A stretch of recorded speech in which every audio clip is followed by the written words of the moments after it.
Բարի երեկո հարգելի հեռուստադիտող, Արմենիայի եթերում ընտրության ժամն է եւ ժամի տաղավարում այսօր հյուրընկալել եմ ազգային ժողովի քաղաքացիական պայմանագիր խմբակցության падգամավոր Հասմիկ Հակոբյանին։ Բարի երեկո Տիկին Հակոբյան, շնորհակալ եմ հրավերը ընդունելու համար։ Սիրով նաեւ սա առաջին իմ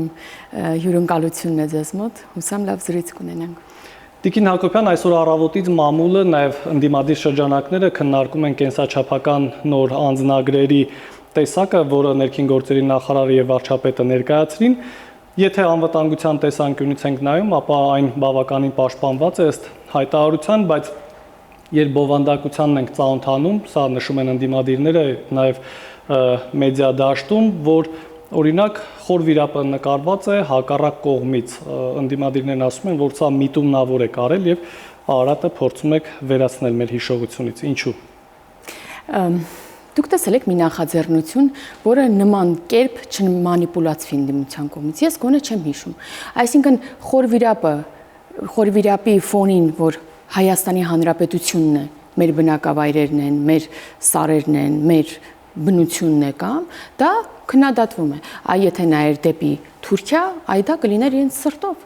Այսինքն այս մանր-մունր այս քննադատություններին ես առաջարկում եմ մեր քաղաքացիները ուշադրություն չդարձնեն։ Փոխանակ դրան կարող են այդ նույն անձնագրի էջերում գտնեն օրինակ իրենց մարզը, իրենց մարզի որևէ խորհրդանիշ, Երևանը, մեր պետական կառույցների որոշ սիմվոլներ, հա, չգիտեմ, օրինակ, կառավարության շենքը, ազգային ժողովի շենքը, սահմանադրական դատարանի շենքը, Կասկադը մեր սիրելի երևանցիները կարող են գտնել եւ այլն եւ այլն։ Եվ ամենակարևորը, այս անձնագրերը շատ կարևոր է այս անձնագրի գոյությունը առհասարակ, այդքան սպասված վիզաների ազատականացման, այս գործընթացի լավ արդյունավետ ավարտի համար։ Տեսեք, քաղաքացիական պայմանագրի նախընտրական ծրագրում կարդում ենք, որ հայ ժողովրդի ազգային արժեքները պետության, պետականության, պահպանության մասին, բայց միևնույն ժամանակ ունենք պետական զինանշան, որի մեջտեղում նշված են հայկական 4 թագավորությունները, կենտրոնում Արարատ սարը։ Հիմա ընդդիմադիրները հարց են տալիս. արդյոք պետական զինանշանից եւս պատրաստվում եք հեռացնել Արարատը, քանի որ այն ոչ միայն երրորդ հանրապետության զինանշանն է, այլ նաեւ եղել է օրինակ առաջին հանրապետության զինանշանը։ Իդեպ այսօր շատ օգտատերերից նաև Facebook-յան ես նման նամակներ եմ ստացել, որ միգուցե նաև պետք է զինանշանի փոփոխության հարց բարձրաձայնվի։ Այդպես ինչ խոսակցություն լինում է, մեկ էլ օրհներքի փոփոխության, անգամ դրոշի փոփոխության առաջարկներ են քաղաքացիներից հնչում, բայց ես այժմ մենք չունենք նման քննարկում եւ չունենք նման պլան, այնպես որ այս ուղղակի էլի եթե ընդդիմության կողմից է, ինչպես նշեցիք, էլի ինչ որ ուզում են որևէ կոնսպիրոլոգիական կապեր եւ մանիպուլյացիաների դաշտ տանել, մենք նման քննարկում չունենք։ Իսկ բոլոր նախաձեռնությունները ինչի փոփոխության ուզում է լինի, նախ եւ առաջ հրապարակվում է եւ քաղաքացիները դրա մասին իմանում են եւ նրանց կարծիքի հիման վրա է, որ մենք որոշում ենք ինչպես դա անել եւ այդ կոմունիկացիան եւ մեր ամենաուժեղ կողմն է։ Այսօր մամուլում նաև մի քանի հրապարակումներ կարդացի, որ մինչև ընտրություններ հնարավոր է Բաքվից հայ գերիներ վերադառնան, բայց պաշտոնական որևէ հաստատում դեռևս չեմ կարդացել։ Արդյոք այս առումով որևէ ասելիք ունեք եւ նաև ձեզ քննադատում են, եթե հիմա է տեղի ունենում այդ գործընթացը, նշանակում է ըստ ընդդիմության, որ պայմանավորվածություններ կան Բաքվի հետ։ Մենք մշտապես աշխատում ենք Ադրբեջանի Հանրապետության հետ, որպեսզի բոլոր պահվող անձիկ վերադառնան եւ սա անընդհատ գործընթաց է։ Այսինքն ասել, որ հնարավոր չէ, որ հետագայում վերադառնան, սա սխալ պնդում է եւ ասել, որ այն ինֆորմացիան, որը մամուլում կա, ճիշտ է, սա եւս սխալ պնդում է։ Այսինքն ես չգիտեմ սա ինչ ինֆորմացիա է ընդդիմադիր մամուլում կամ շրջանակում էլի հանդիպեցի առավոտյան։ Նաեւ կար մի ինֆորմացիա եւս, սուտ ինֆորմացիա, որը կապված էր, որ որևէ բնակավայր է վերադարձվելու, ոչ թե վերադարձվելու, այլ ադրբեջանական որևէ բնակավայր տրվելու է Հայաստանին, որը եւս սուտ տեղեկություն է եւ ես այս ինֆորմացիաները ուզում եմ կապել նաեւ իրար, որովհետեւ կարծում եմ նույն կենտրոնից, նույն նպատակով արված ինֆորմացիաներ են։ Այսօր նաեւ Բաքուն հաստատեց, որ Ստեփանակերտում քանդել են Մայր տաճարը, դրանից առաջ Սուրբ Հակոբ եկեղեցին, բայց արձագանքեց միայն Մայրաթոռը։ Հիմա ձեր գործընկերները նաև ասում են, որ Ադրբեջանը իր ինքնիշխան տարածքում ինչ որ գործողություններ է իրականացնում։ Արդյոք պետք է այսպես արձագանքենք այն քայլերին, որը նպատակ ունի ջնջել հայկական հետքը։ Ես որևէ գործընկերոջ արձագանքին ծանոթ չեմ եւ չեմ կարող ասել ինչ կոնտեքստում այդ հայտարարությունն արված, բայց կարծում եմ, սա նաեւ մշակութային ժառանգության պահպանումը, որտեղ տեսեք օրինակ Հայաստանում եւս կա օրինակ մզկիթ, որը պահպանվում է լավագույնս կամ այլ որևէ երկրի կրոնական կամ ոչ կրոնական որևէ արժեք եւ մենք պահպանում ենք դա եւ կարեւոր է որ տարբեր երկրներում տարբեր մշակույթներ գոյություն ունեցող պահպանվեն եւ այս առումով եւս տեսեք սա օրինակ խոսակցության մի թեմա է կարծում եմ, որը մենք կարող ենք Ադրբեջանի հետ խոսակցությունների մեր ուրեմն բովանդակության մեջ ներառել եւ իհարկե սա վատ է եւ որևէ մեկին հաճելի չէ տեսնել մեր որևէ մշակութային կամ կրոնական որևէ արժեքի ոչնչացում։ Տեսեք, բայց մենք այսօր գնում ենք Ադրբեջանի հետ խաղաղության հաստատման ճանապարհով, ունենք նախ աստորագրված խաղաղության պայմանագիր եւ մի կողմ ենք դնում նախկին տարիներին ունեցած տարաձայնությունները, բայց տեսնում ենք, որ մի տեսակ միայն մեր կողմից է բարի կամքի դրսևորումը, բայց հակառակ կողմից կարծես նույնը չկա։ Արդյոք պետք է նման կերպ շարունակել։ Շատ լավ։ Իհարկե սա միտված չէ այդ մեր խաղաղության երկխոսությունը եւ վերջնական խաղաղության համաձայնագրի ստորագրումը, ժողովուրդների մեջ խաղաղության վերջնական հաստատում եւ այլն։ Այս ամեն ինչին միտված չէ ադրբեջանական նման քայլերը եւ շատ հայտարարություններ, որոնք լինում են եւ մեր կողմից քննադատվում են, բայց որևէ մեկը չէր ասել, որ հեշտ է լինելու վերջնական այդ արդյունքին հասնելը։ Մենք ընթացքում էլ մենք բազմաթիվ տենց դեպքեր ա եղել, որը հասկացել ենք, որ սա խոչընդոտում է մեր խաղաղությանը, այն խաղաղությանը, որին ուզում ենք ձգտել։ Եվ դուք նկատած կլինեք, մենք անգամ քննադատության ենք ներսում մեր երկրում արժանանում որոշ շրջանակների կողմից, որ մենք այդքան մեր քայլերը դեպի խաղաղություն են, որովհետև ակնկալիք կա նույն կերպ արձագանքել ժամանակին, երբ որ օրինակ կրակոցներ կար, ակնկալիք կար, որ մենք էլ կրակենք դեպի Ադրբեջան, բայց տեսանք, որ մեր խոհեմ քայլերը բերեցին նրան, որ այս տարիներին արդեն կարող ենք ասել, որ Ադրբեջանի կողմից դեպի Հայաստան այլևս կրակոցներ չկան։ Այսինքն միգուցե մենք ենք ավելի շատ ուզում, որ խաղաղություն լինի, ես սրա հետ չեմ վիճում, բայց հենց դժվարությունն է, որ պայմանագրերով ենք ապահովում այդ խաղաղությունը, որ մենք հեշտ երկրի հետ, Հայաստանի համար հեշտ երկրի հետ չէ, որ այս գործընթացը սկսել ենք, որովհետև որևէ բարեկամ երկրի հետ նման պայմանագրի անհրաժեշտություն չէր լինի։ Բարդ է լինելու մենք սա գիտեինք եւ հիմա էլ արձանագրում ենք, որ էլի բարդ է, բայց սրա հետ մեկտեղ չենք կարող չարձանագրել այն մեծ առաջընթացը, որը կա։ Բայց երբ ասում եք, որ տևական ժամանակ է ադրբեջանցիները սահմանին չեն կրակում եւ սահմանին առհասարակ փոխադարձ կրակոցներ չկան, ձեր ընդդիմախոսներն ասում են, որ եթե հիմա չեն կրակում, դա դեռ երաշխիք չէ, որ վաղը չեն կրակելու։ Դուք ասում եք, որ նաեւ այն երեք ընդդիմադիր ուժերը նրանք պատերազմի դուռ բացող կուսակցություններ են, մինչդեռ նրանք ասում են, որ դուք նախորդ ձեր իշխանության տարիներին 3 պատերազմ եք բերել, Հայաստանի տարածքներից են օկուպացվել եւ այլն։ Նախորդ ընտրություններին Հայաստան, Արցախ միասնական քարտեզով է գնում ընտրություններին, այսօր միայն Հայաստանի քարտեզն է, որից էլ կրկին որոշ հատվածներ օկուպացված են։ Հիմա ինչ երաշխիք կա, որ վաղը չի լինելու նույն սադրանքներն Ադրբեջանի կողմից։ Որևէ երկիր առհասարակ չի կարող երաշխավորել, որ իր երկրի դեմ որևէ ոտնձգություն չի լինելու, հա, ինչ որ մի երկիր չի կարող դա երաշխավորել։ Մենք այսօր տեսնում ենք աշխարհում ինչ խառնաշփոթ է եւ կարելի ասել միջազգային կարգերը խախտված են եւ այլն, եւ որևէ մեկը չի կարող երաշխավորել հազարամյակների համար, հարյուրամյակների համար, որ չի լինի որևէ խնդրահարույց միջադեպ իր երկրի հանդեպ, բայց մենք դնում ենք այն հիմքերը եւ դրել ենք այն հիմքերը, ուզում ենք զարգացնենք եւ ավելի ինստիտուցիոնալ դարձնենք այն հիմքերը, որոնք թույլ չեն տալու, որ Հայաստանի դեմ լինի որևէ նման էլի ագրեսիա որևէ երկրի կողմից։ Սա նախ եւ առաջ լեգիտիմությունն է Հայաստանի Հանրապետության։ Հայաստանի Հանրապետության քայլերի, նպատակների, ծրագրերի լեգիտիմությունն է, որը թույլ չի տալու, որ որևէ զորք մոտենա Հայաստանի սահմանին եւ անհրաժեշտություն լինի, որ որևէ երաշխավոր զանգի եւ ասի՝ մի հատ ստոպ։ Հիմա անդիմությունը եռագլուխ այդ կուսակցությունների դաշինքը կարելի ասել։ Ուզում են, որ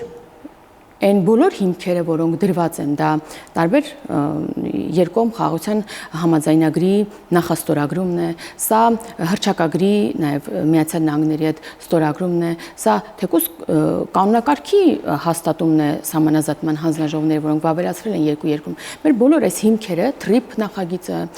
ամենակարևոր նախագծերից մեկը։ Անդիմությունը ասում է, իսկ գալու եմ եւ այս հիմքերը չեղարկելու եմ, փոխելու եմ,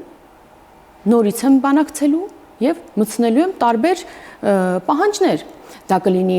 Ղարաբաղ դեպի վերադարձ, Ղարաբաղի վերադարձ, ամեն մեկը մի ձև է ասում,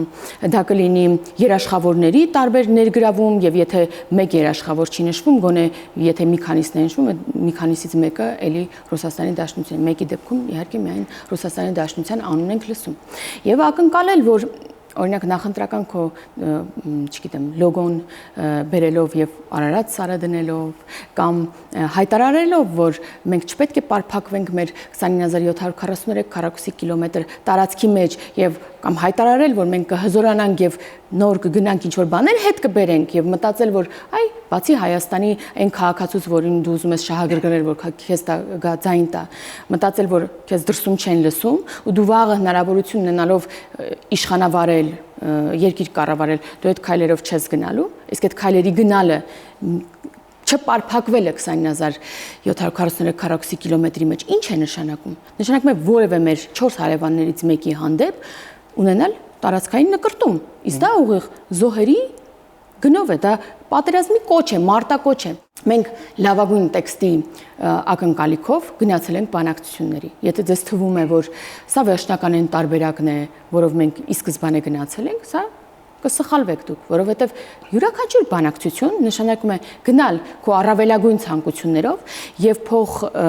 զիջումներով գալ հասնել մի տարբերակի, որը երկու կողմի համար ընդունելի է, թե չէ դու չես ունենա համաձայնություն։ Եվ մենք տարիներ շարունակ տեսել ենք, թե ինչպես մսխվեց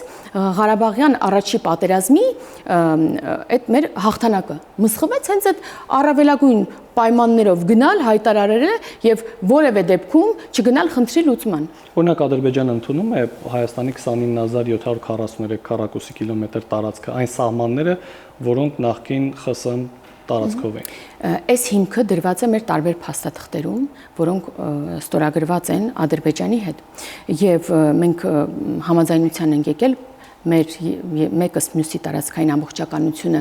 ընդունել եւ հարգել 1991 թվականի Ալմատայի հռչակագրի այդ բովանդակությամբ, որով Հայաստանի Հանրապետությունը 20743 քառակուսի կիլոմետր տարածք է։ Եվ մենք էլ Ադրբեջանի տարածքային ամբողջականությունն ենք ընդունում Ղարաբաղը ներառյալ եւ դա հայտարարել ենք։ Եվ նաեւ համաձայնության ենք եկել այսուհետ եւս չունենալ, հետագայում չունենալ միմյանցից որևէ տարածքային պահանջ, նկրտում, չոտնձգել, հա, մեկս մյուսի տարածքային ամբողջականության դեմ եւ այլն եւ այլն։ Եվ էլ ինչ բան է պետք, հիմնավորում է պետք, որ Ադրբեջանը եւս ընդունում է, եթե նախագահի մակարդակով ստորագրում եւ ընդունում է, որ Հայաստանի Հանրապետությունը, ինչպես Ալմատայի հռչակագրում է նկարագրված 20743 քառակուսի կիլոմետր տարածքով հանրապետություն է։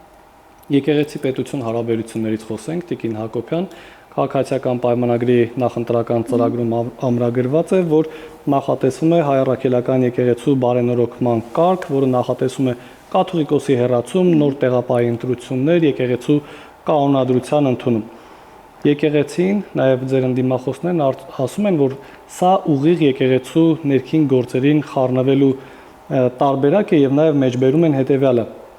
Աստվածաշունչը ասում է՝ մի դատիր, որ չդատվես, իսկ կաթողիկոսը Աստծո ընտրյալն է եւ ինչու եք փորձում նրան հեռացնել։ Ինչու եք փորձում հեռացնել։ Շատ լավ, դուք մեր նաև նախընտրական ծրագրում կտեսնեք, եթե շարունակեք կարդալ, որ մենք հարգում ենք այդ սահմանադրական ազատությունը անջատ լինելու եկեղեցու եւ նաեւ քայլեր ենք ձեռնարկելու, այսինքն այդ նույն բարենորոգման ծրագիրը ներառում է, որ եկեղեցին եւս դուրս գա այս ակտիվ քաղաքականությունից, դադարի լինել այս ընդդիմության եռագլուխ պատերազմի կուսակցության կոալիցիոն գործընկերը, օրինակ տարբեր կուսակցությունների լոգոները հեռացնի մայրաթորի տարբեր սենյակներից եւ նաեւ չծառայի այլ երկրների շահին, լինելով այլ երկրի գործակալ բարձրաստիճան պաշտոնյաներ ունենալով։ Տարիներ շարունակ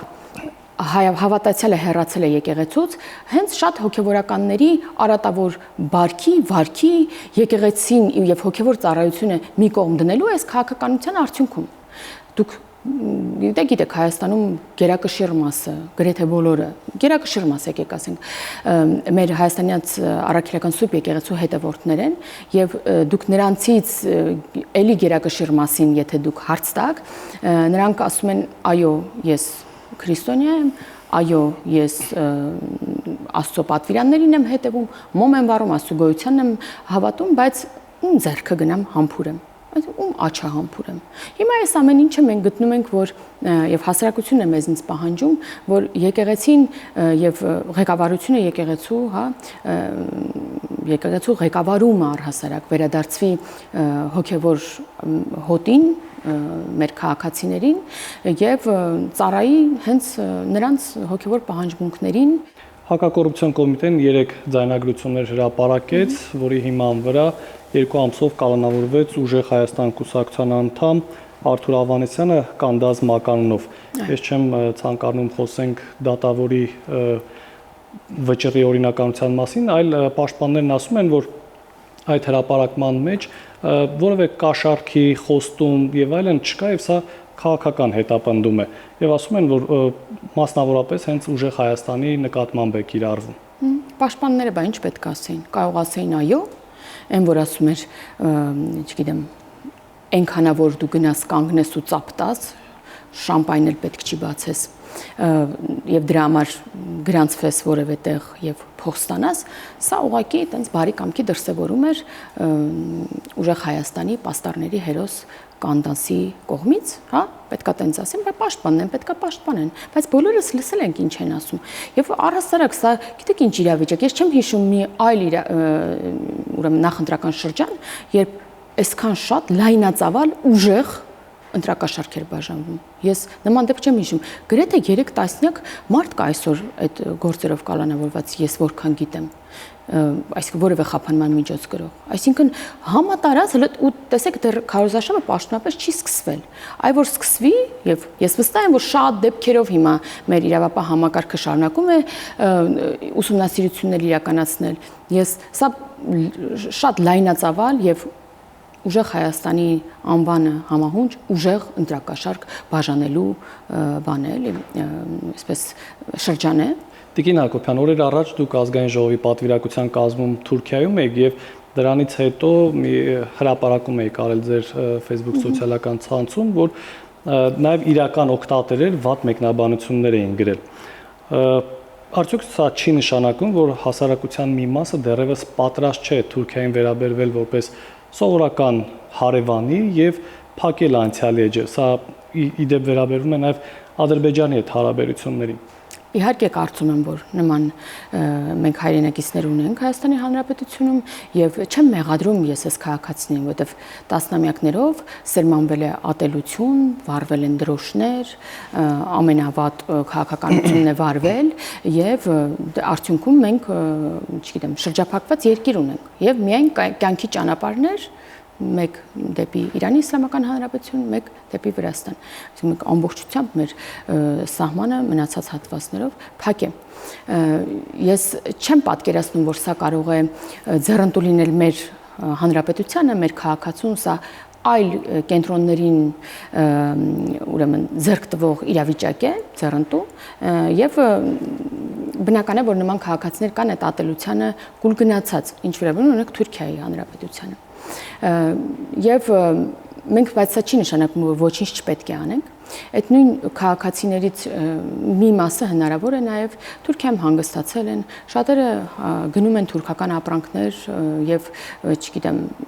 որևէ կերպ սա չի կանգնեցնում իրենց օրինակ պատմական իրողությունները, ցեղասպանության փաստը եւ այլն եւ այլն, բայց պոպուլյար է մտնել եւ Թուրքիա, Ստամբուլ, բառերի տակ գրել վատ մեկնաբանություն,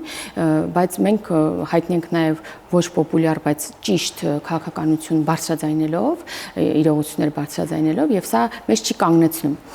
Ինչ վերաբերում է ինձ ավելի մտահոգել էր օրինակ Թուրքիան հայրենիք համարելը թիրախավորում էին եւ վատ խոսքեր էին գրում այդ առումով կամ Թուրքիայում գտնվելու հենց փաստն էին համարում վատ իրողություն, բայց մենք այնտեղ ունենք շատ հայրենակիցներ, որոնք ապրում են, որոնք կյանքի տարբեր իրողությունների բերումով նաև որպես հայրենիք համարում են Թուրքիայի Հանրապետությունը եւ ոչ ոք չի ասել, որ տարբեր երկրներում ապրող ազգությամբ հայերը ավելի վատն են, քան Հայաստանի Հանրապետությունում ապրող հայը կամ Կալուգայում ապրող հայը ավելի վատն է, քան օրինակ Ստամբուլում ապրող հայը։ Ինձ սա էր ավելի մտահոգել, իմ ուղերձը հենց դրան էր վերաբերում։ Շնորհակալություն։ Ես եմ շնորհակալ։ Հարգելի հեռուստադիտող, ես հիշեցնեմ, որ զրուցում է Ազգային ժողովի քաղաքացիական պայմանագիր խմբակցության պատգամավոր Հասմիկ Հակոբյանի հետ, կհանդիպենք վաղը, ցտեսություն։